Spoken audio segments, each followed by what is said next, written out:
Been doing a subject recently. Here's the title of it: How to Turn Nothing into Something. How to turn nothing into something. And here's a little gist of what I've been covering. First, to turn nothing into something, you start with ideas and imagination. Now, it's hard to call ideas and imagination nothing. How tangible are ideas and imagination? It's a bit of a mystery. So you can't really call ideas that can be turned into a hotel, ideas that can be turned into an enterprise, ideas that can be turned into the Salk vaccine, ideas that can be turned into miracle products, ideas. You couldn't really call the idea nothing. It must have some kind of substance. And imagination can't really be nothing. We call it nothing because it isn't tangible. It isn't like a podium. It isn't that real, but it is almost real. So to turn nothing into something, you start with ideas and imagination. Interesting.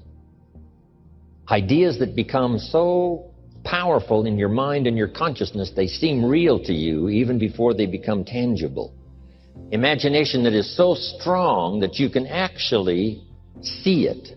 When I built my first home for my family in Idaho all those years ago, before I started construction on this home, I used to take my friends and associates out to the vacant property and take them on a tour through the house.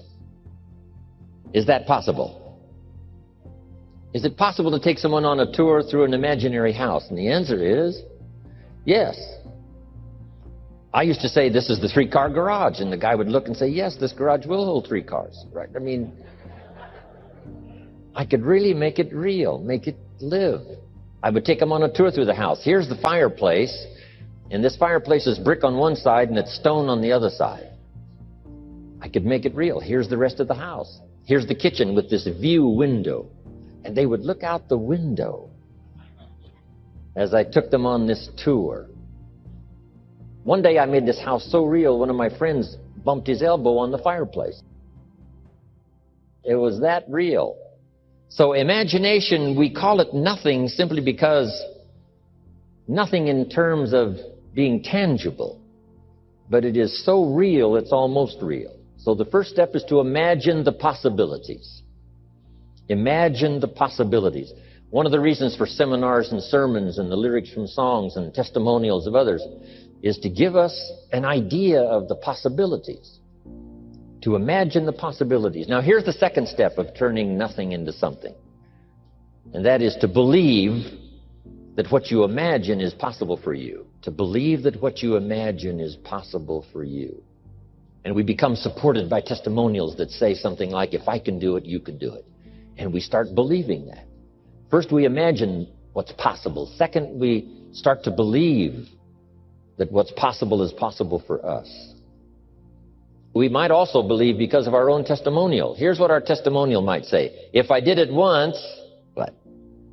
I could do it again. If it happened for me before, it could very well happen again. So we believe not only the testimonials of others who say, if I can do it, you can do it. If I can change, you can change. If I can start with nothing, you can start with nothing. If I can turn it all around, you can turn it all around. Then we also have the support of our own testimonial. If we've accomplished something before, if we did it once, we can do it again. If we did it last year, we could do it this year. So those two things are very powerful. Now, they're not actual substance, although they're very close. One is to imagine the possibilities. Two is to imagine that what's possible is possible for you. Here's what we call that second step: faith to believe.